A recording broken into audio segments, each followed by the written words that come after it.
இப்போ கன்னிராசிக்கு 6ஆம் இடத்துல பார்த்தீங்கன்னா கிட்டத்தட்ட 4 கிரகங்கள். கன்னிராசிக்கு மிகவும் ஒரு மாதிரியான பலனை, தீய பலனை கொடுக்கக்கூடிய அட்டமாதிபதியாகிய செவ்வாய் 6ஆம் இடத்தில், ராகு 6ஆம் இடத்தில். உங்களுக்கு என்னதான் புதன் வந்து 6ஆம் இடத்துல சேர்ந்திருந்தாலும் செவ்வாயோட தள்ளி போயிட்டார். செவ்வாய் வந்து ஒரு 2 டிகிரி 3 டிகிரியில் இருக்கிறாருன்னா புதன் பார்த்தீங்கன்னா 27 டிகிரி போயிட்டார். அதனால கன்னிராசிக்காரங்களே பாதிக்காது. மாணவர்களுக்கு இன்னுமே கிளாரிட்டி கிடைக்கக்கூடிய அமைப்பு இருக்குது. ஒரே விஷயம் ஹெல்த் தான் நீங்கள் பார்க்கணும். வெளிநாடு விஷயங்கள், வேலை மாற்றங்கள், அரசு உத்தியோகம் விஷயங்கள், காம்படிட்டிவ் எக்ஸாம்ஸ் கிளியர் பண்ணுறது, கல்யாண விஷயங்கள் எல்லாமே அடுத்தடுத்து பண்ணக்கூடிய விஷயத்துக்கு பிளானிங் கிடைக்கக்கூடிய ஒரு ஃபவுண்டேஷனான ஒரு மாதமாக கன்னிராசிக்காரர்களுக்கு மார்ச் 2026 குருவின் பார்வையில் இருக்கிறாங்கலாம் ஒருங்கிணைத்து பார்க்கும் பொழுது இன்னுமே துல்லியமான பலன்களை நாம் வந்து செய்ய முடியும். அது மூலமாக நீங்கள் என்ன பலன் வருதோ அதுக்கு தகுந்த மாதிரி உங்களுடைய வாழ்க்கை திட்டங்களை தீட்டி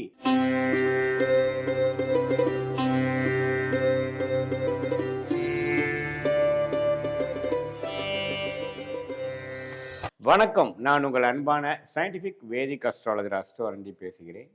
நல்லது நினைப்போம், நல்லதே நடக்கும். பார்த்தீங்கன்னா இந்த மார்ச் 2026 கன்னிராசிக்காரர்களுக்கு எப்படி இருக்க போகுதுங்கிறது இந்த வீடியோவில் பார்க்க போகிறோம்.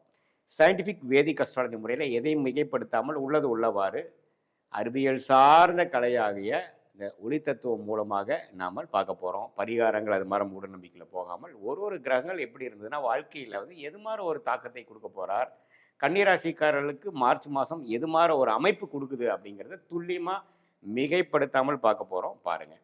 இப்போ பாருங்கள், குரு வந்து 10ஆம் இடத்துல இருக்கிறார், சனி 7ஆம் இடத்துல இருக்கிறார், ராகு 6ல், கேது 12ல். இப்போ கன்னிராசிக்கு 6ஆம் இடத்துல பார்த்தீங்கன்னா கிட்டத்தட்ட 4 கிரகங்கள்.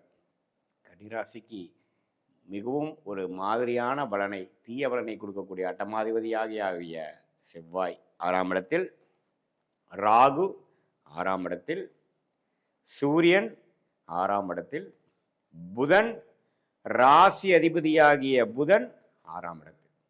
ஸோ இது எல்லாமே 6ஆம் இடத்துல இருந்து ராகுவோட சேரும் பொழுது கொஞ்சம் பார்த்துருக்கணும். உடல் உபாதைகள், கடன், நோய், வம்பு, வழக்கு இதெல்லாம் கொஞ்சம் கொடுக்கக்கூடிய அமைப்புகள் இருக்குது. குருவின் பார்வை நிவர்த்தி. குருவின் பார்வை இருக்கிறதுனால சமாளிச்சுக்கலாம், ஒன்றும் பிரச்சனை இல்லை அப்படிங்கிறதை நீங்கள் புரிந்து கொள்ள வேண்டும்.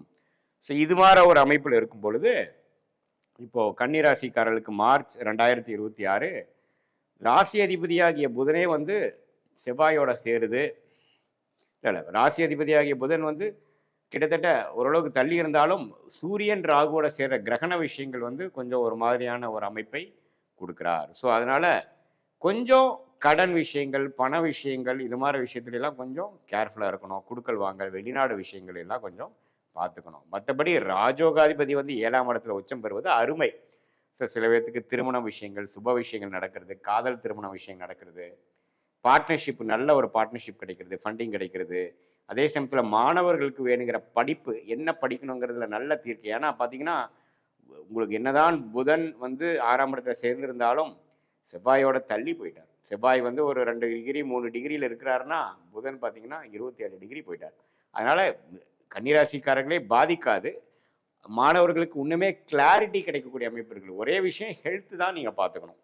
ஸோ புதன் குருவின் பார்வையில் இருக்கிறதுனால நல்ல படிப்பு, படிப்பில் கிளாரிட்டி, நல்ல மெமரி பவர், என்ன படிக்கணும், ஹையர் ஸ்டடீஸ் என்ன, எல்லாத்துலேயும் நல்லா வரும். ஐடி துறை, ஆர்டிஃபிஷியல் இன்டெலிஜென்ஸ், இந்த மாதிரி லேட்டஸ்ட் டெக்னாலஜியில் இருக்கிறவங்களுக்குலாம் நல்ல உயர்வை கொடுக்கக்கூடிய ஒரு அமைப்பு இருக்குது. ராஜோகாதிபதியாகிய சுக்கிரன் உச்சம் பெறுகிறார் மாதம் முதல்லையே. ஸோ இது பார்த்தீங்கன்னா மார்ச் 15 அதுக்கப்புறம் சூரியனும் பார்த்தீங்கன்னா 7ஆம் இடத்துல போகிறது நல்லது. ஆனால் சனியோட சேர்றாரு. ஸோ சில இல்லத்தில், அதாவது கணவனாக இருந்தால் மனைவி, மனைவியாக இருந்தால் கணவனோட கொஞ்சம் பார்த்து பழகக்கூடிய அமைப்பு, அம்மா ஆர்குமெண்ட்ஸ் போகாமல் அட்ஜஸ்ட் பண்ணி போகக்கூடிய அமைப்புகள் கன்னிராசிக்காரர்களுக்கு மாதத்தின் செகண்ட் வீக், தேர்ட் வீக்குக்கு அப்புறம் வரக்கூடிய அமைப்புகள் இருக்குது. ஸோ மாதத்தின் முதல் 2 வாரம் ஓரளவுக்கு பண விஷயங்களும் உடல் விஷயம் மட்டும் கொஞ்சம் கேர்ஃபுல்லாக இருக்கணும். மற்றபடி எல்லாமே ஓரளவுக்கு பரவாயில்லான ஒரு அமைப்பு இருக்குது. வெளிநாடு வாய்ப்புகள் தேடி வருகிறது. விசா கிடைக்காதவங்களுக்கு விசா கிடைக்கக்கூடிய அமைப்புகள் இருக்குது. ஆனால் என்ன கொஞ்சம் டென்ஷன் கொடுக்கும். ஏன்னா ராகு உள்ள சம்மந்தப்படுறாரு இல்லைங்களா? ஸோ அதனால் கொஞ்சம் டென்ஷனாக இருக்கும். மனம் கொஞ்சம் சாந்தப்படுத்தி நீங்கள் வாழ வேண்டிய கொஞ்சம் பக்குவப்படக்கூடிய அமைப்புகள் தேவைப்படுகிறது. ஸோ இது மாற ஒரு அமைப்பில் இருக்கக்கூடிய கன்னிராசிக்காரர்களுக்கு கொஞ்சம் மார்ச் மாதம் பார்த்தீங்கன்னா, ஓரளவுக்கு பொறுமையா இருந்து கடந்து வந்துட்டீங்கன்னா, அடுத்த வரக்கூடிய அமைப்புகள்லாம் அருமையா இருக்கு. ஏன்னா, புதன் வந்து 10க்கு போறார், சுக்கிரன் ராஜயோகாதிபதியோட சேர்றார். அருமையான அமைப்புகளா இருக்கு. நல்ல முன்னேற்றங்கள் இருக்கு. ஏன்னா, புதன் பார்த்தீங்கன்னா, ராஜயோகாதிபதியோடயே சம்மந்தப்பட்டு தான் இருக்கிறார் மார்ச் மாசம் முழுவதும்.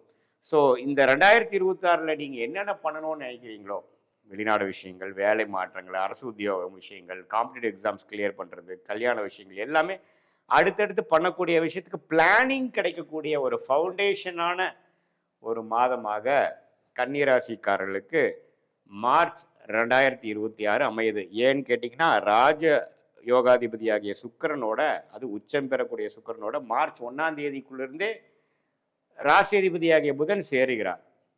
அது ஒரு நல்ல அமைப்பு. பட் மாதம் போக போக சனியோடையும் சேரக்கூடிய அமைப்புகள் இருக்கிறப்போ கொஞ்சம் டல் ஆகும். பட் இருந்தாலும் சில விஷயங்கள் உங்களுக்கு பாசிட்டிவாக நடந்து 10 விஷயத்தில் 5 விஷயம் நடந்து அதுவே வாழ்க்கையில் அடுத்து வரக்கூடிய ஒரு வெற்றி பெறுவதற்கு வேணுங்கிற ஒரு ஃபவுண்டேஷனை கொடுக்கக்கூடிய ஒரு அடித்தளத்தை ஃபார்ம் பண்ணி கொடுக்கக்கூடிய ஒரு அற்புதமான ஒரு மாதமாக மார்ச் 2026 கன்னிராசிக்காரர்களுக்கு உண்டு.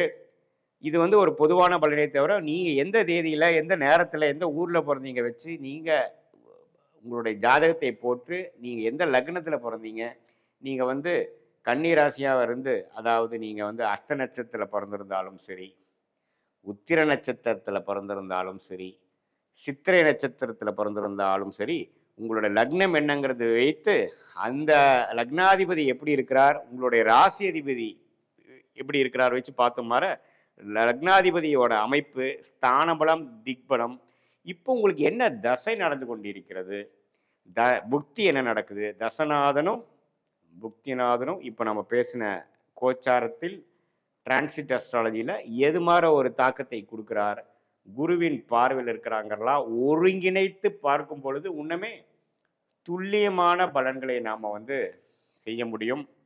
அது மூலமாக நீங்கள் என்ன பலன் வருதோ அதுக்கு தகுந்த மாதிரி உங்களுடைய வாழ்க்கை திட்டங்களை தீட்டி தேவையற்ற முயற்சிகளை தவிர்த்து எந்த திசையில் எந்த டைரக்ஷனில் நம்ம போனோம்னா நமக்கு விடிவு காலம் இருக்குது அப்படிங்கிறதை உணர்ந்து அந்த கர்மாவை தெரிந்து அந்த பிராப்தத்தை தெரிந்து இந்த சயின்டிஃபிக் வேதிக் அஸ்ட்ராலஜி முறை மூலமாக ஓரளவுக்கு கிளாரிட்டி கெற்று அதுக்கு தகுந்தமான முயற்சிகளை கரெக்டான நேரத்தில் சரியான அமைப்பில் நம்ம செய்யும் பொழுது தேவையற்ற பண விரயங்கள், தேவையற்ற சமய விரயங்களை தவிர்த்து எதிர்நீச்சல் போடாமல் எளிதில் நம்மளுடைய தகுதி என்ன, நம்மளுடைய பொட்டன்ஷியல் என்ன, நம்ம எந்த அளவுக்கு வாழ்க்கையில் மேலே வரக்கூடிய அமைப்புக்கு நம்ம ஜாதகம் இருக்கோ அதை ஓரளவுக்கு இரட்டிப்பாக்கி டைமிங் கரெக்டாக நம்ம செய்து அது வரைக்கும் அந்த காரியங்கள் கைகூடுற வரைக்கும் பொறுமையாக இருந்து மனம் தளராமல் இருந்து நாம் சாதிக்கக்கூடிய அமைப்பை கொடுக்கக்கூடிய ஒரு கிளாரிட்டியை இந்த தெய்வ சாஸ்திரமாகிய இந்திய வேத ஜோதிட அடிப்படையிலான ஒளி தத்துவம் மூலமாக கர்மா எப்படி செயல்படுகிறதுங்கிறதை தெரிந்து நம்மளுடைய இண்டிவிஜுவல் கர்மா எப்படி இருக்கு, நம்மளுடைய பிராப்தங்கள் எப்படி இருக்கு, நம்மளுடைய ஜாதகத்தில் எந்த கிரகம் யோகமாக இருக்கு, அந்த கிரகத்தின் காரத்துவம் என்ன, அந்த காரத்துவம் மூலமாக நம்ம போனாதான் வாழ்க்கையில் எளிதில் வெற்றி பெற முடியும். நம்மளுடைய பிராப்தம் அங்கதான் இருக்கிறது. எந்த ரிசல்ட் அதிகமாக நமக்கு எதில் கிடைக்கும், எந்த மாதிரி துறையில் போனோம்னா நமக்கு ஈஸியாக எளிதில் வாழ்க்கையில் வெற்றி பெற முடியும், எதிர்நீச்சல் போட வேண்டியதில்லை, எந்த மாதிரி துறை, எது மாதிரி படிப்பு, எது மாதிரி அமைப்பு நமக்கு ஜாதகத்துக்கு செட் ஆகாது அப்படிங்கிற விஷயங்கள்லாம் மிகைப்படுத்தாமல் பொறுமையாக துல்லியமாக நாம் சயின்டிஃபிக் வேதிக் அஸ்ட்ராலஜியில் பார்க்கும் பொழுது கண்டிப்பாக வாழ்க்கையில் எளிதில் வெற்றி பெற முடியும் என்று சொல்ல விரும்புகிறேன். மீண்டும் மற்றொரு காணொளியில் சந்திப்போம். நன்றி, வணக்கம்.